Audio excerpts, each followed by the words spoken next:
Hello, ഇന്നത്തെ നമ്മുടെ video എന്ന് പറയുന്നത് നമ്മുടെ മുഖം നല്ല ചുവന്ന് വെളുക്കാൻ വേണ്ടി സഹായിക്കുന്ന ഒരു നൈറ്റ് ക്രീം നമുക്ക് വീട്ടിൽ തന്നെ ഉണ്ടാക്കിയെടുക്കാം. അതിന് വേണ്ടിയിട്ട് നമുക്ക് വേണ്ടത് ഒരു ക്യാരറ്റും അതേപോലെ തന്നെ ഒരു ബീട്രൂട്ടാണ്.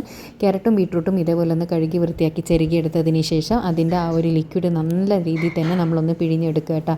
ലിക്വിഡ് നല്ല രീതിയിൽ പിഴിഞ്ഞെടുത്ത് കൊടുത്തതിന് ശേഷം ഇതിലേക്ക് നമുക്ക് അലോവേര ജെല്ലും കുറച്ച് സാധനങ്ങളും കൂടി ആഡ് ചെയ്യുന്നുണ്ട്. അപ്പോൾ ബീട്രൂട്ടിൻ്റെയും ക്യാരറ്റിൻ്റെയും ജ്യൂസ് നല്ല രീതിയിൽ തന്നെ ഒന്ന് മിക്സ് ചെയ്തെടുത്തതിന് ശേഷം ഒരു പാത്രത്തിലേക്ക് നമുക്ക് ഈ ഒരു ജ്യൂസ് മാറ്റി കൊടുക്കാം. ബാക്കിയുള്ളത് നമുക്ക് ഫ്രിഡ്ജിൽ വെക്കാം കേട്ടോ. കുറച്ച് ആദ്യം യൂസ് ചെയ്തിട്ട് നിങ്ങൾക്ക് റിസൾട്ട് ഉണ്ടെങ്കിൽ നിങ്ങൾക്ക് കണ്ടിന്യൂ ചെയ്യാം.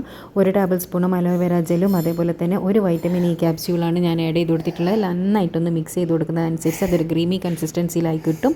അത് ഇതേപോലെയുള്ള ഒരു എയർ ടൈറ്റ് കണ്ടെയ്നറിൽ ഇട്ടിട്ട് നിങ്ങൾക്ക് ഫ്രിഡ്ജിൽ സൂക്ഷിച്ച് വെച്ച് ദിവസവും രാത്രി കിടക്കുന്നതിൻ്റെ മുന്നേ തേച്ച് കൊടുക്കാവുന്നതാണ്. നിങ്ങൾ ആദ്യം ഇത്ര കുറച്ച് ക്വാണ്ടിറ്റി മാത്രം ഉണ്ടാക്കി നോക്കിയിട്ട് നിങ്ങൾ റിസൾട്ട് നോക്കുക. അതിനുശേഷം നിങ്ങൾ വലിയ ക്വാണ്ടിറ്റിയിൽ ഉണ്ടാക്കിയാൽ മതി കേട്ടോ. അപ്പോൾ ചിലർക്കുള്ള സ്കിൻ ടൈപ്പിന് ഉണ്ടാവും. അതുകൊണ്ടാണ് ഞാൻ അങ്ങനെ ചെയ്യാൻ പറഞ്ഞത്. രാത്രി ഇതേപോലെ ഒന്ന് മുഖത്തേക്ക് അപ്ലൈ ചെയ്ത് കൊടുത്തതിന് ശേഷം ഒന്ന് ഡാബ് ചെയ്ത് കൊടുക്കുക. പിറ്റേന്ന് രാവിലെ കഴുകി കൊടുത്താൽ മാത്രം മതി. നല്ലൊരു റിസൾട്ടാണ് കിട്ടുക. അപ്പോൾ എല്ലാവരും ഒന്ന് ട്രൈ ചെയ്യുക. Thanks for watching.